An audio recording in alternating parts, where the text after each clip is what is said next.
Well, there's been a number of cybersecurity breaches in the country recently. This has many of us fearing that criminals may be sitting with our personal data. But a recent KPMG survey found that 74% of Africa's large companies have a mature approach to privacy and cybersecurity. It's also identified key areas for these companies to work on. So let's find out more now from Marcelo Vieira, who's joining us from KPMG. Marcelo, thank you so much for your time this morning. Talk to us a little bit about the vulnerabilities when it comes to cybersecurity. I know that it's been a contentious conversation for quite some time now in the South African context. But from a private sector perspective, how are we faring in this regard? Thanks very much, Faith, and thanks for having me on this morning. Just a bit of background on the survey before we jump into your question. I think, we launched the survey in the beginning of the year. Well, we started the survey in the beginning of the year, launched it a few days ago, surveying about over 300 organizations within Africa, mostly within the Eastern Africa, Western Africa, and Southern Africa. The survey sort of had a balance of both large organizations and small, medium enterprises, with sort of a balance of, let's say, 56% on the small, medium enterprise organizations.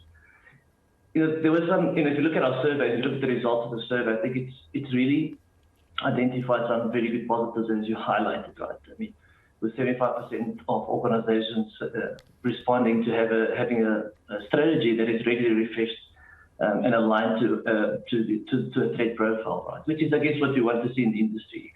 Generally, when we go out and consult to our clients, we want to see that they're actually aligning their strategy to the threat actor, to the threat profile. We also identified in our survey that the organizations that have a mature strategy have a 50% less likely to fall victim to a cyber incident.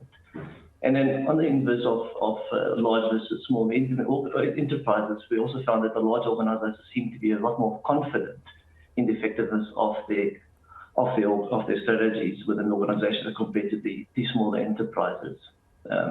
But I guess what that shows is, Africa as a whole, and South Africa included, has really come a long way in trying to protect these things. But as you rightly say, there's still some areas, I guess, of improvement that our survey has highlighted. And if I have to touch on some of the key things that I guess we would generally be concerned about, our survey has identified that still 34% of organizations haven't really embedded cyber in sort of a business context, right? And by that we mean most of the organizations that respond to our survey still are driving this, cyber risk or cyber strategies through a technology function. And generally we'd want to see, or we've seen generally the success of organizations in driving cybersecurity strategies has really done so through a more comprehensive business-led strategy, right? So it's still an area that I think requires quite a vast amount of improvement if you just look at the results of our survey.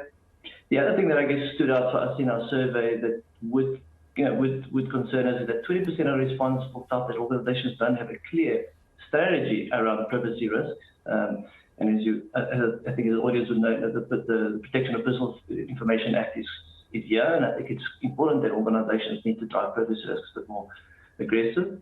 And another alarming, I guess, statistic is that, even though these organizations are steadily well in developing strategies and have mature strategies, is that our surveys identified that largely that these organizations are not confident in their ability to deal with cyber threats, right? With 47% of them saying they're partially confident, right?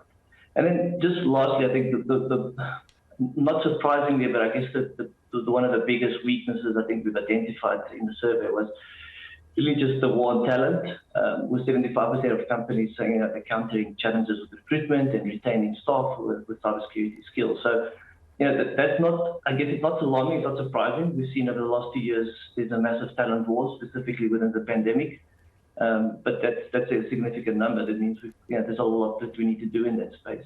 Yeah, I want to hone in a little bit, Marcelo, on the talent aspect of it, because when it comes to this conversation around 4IR, which also speaks to cybersecurity and being able to mitigate against criminal activity, and the truth of the matter is criminals are getting smarter and smarter, and unfortunately the vulnerabilities are then becoming exposed. But doesn't this present itself with an excellent opportunity for some of these medium enterprises to start honing in terms of how do they themselves practically have a skills component where even young people now can have have a place where they can actually go learn the cybersecurity kind of content so that they can implement. Because otherwise, it's you leave it to the guys that have been in the business for a long time, which is good, but you're missing out on an opportunity here to introduce new talent into the fold, which can speak directly to how is it we can become more mature in honing in on the resources required around preventing, cybersecurity breaches.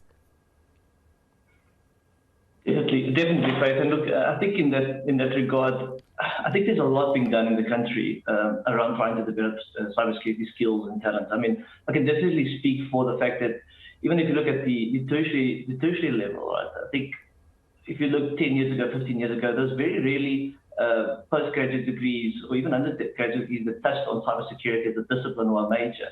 But in this, if you fast forward today to this day and age, most universities would have either a degree, a postgraduate degree, or a major, or sort of disciplines within the faculties that would actually touch on cybersecurity, right? So at least I would say at the tertiary level, there's a lot more emphasis on driving cybersecurity skills to start off with this, right? I do believe that, I guess, at some level, we need to get more into establishing and educating at the secondary, at the high school level, secondary school, because I mean, if you think about it, we're also interconnected as a society, right? Our kids all grow up using technologies. Most of them have facilities, and I think it's so important that at the schooling level, at the primary school and the secondary school level, we start educating the kids and providing them the basic disciplines in terms of how to manage cybersecurity, and including the cyberbullying, right? I think that's a big concern. But then taking it back there's also, if we move away from the education system, right, which I think, like I said, there's already quite a lot happening. Yes, there can always be more.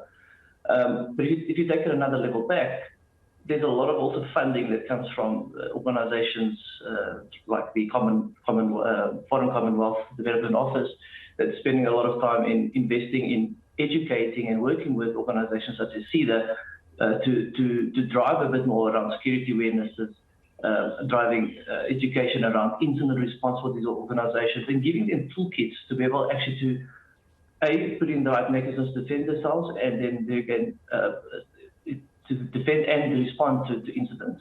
So I hear where you're coming from. I can understand that at face value it seems is not enough. There are a lot of initiatives happening in the country that I think are driving a lot more education and awareness around cybersecurity. Yes, can we do more? Always, right? I think the private sector probably could play a big role in that, and I think to some extent does. But the private sector can start helping educate, working through private-public partnerships in trying to drive a bit more education in the sector. Yeah, we definitely need to keep having conversations as this, especially when it comes to even some of those the gaps that we can close up where cybersecurity is concerned. Marcelo, thank you so much for your time there from KPMG, South Africa.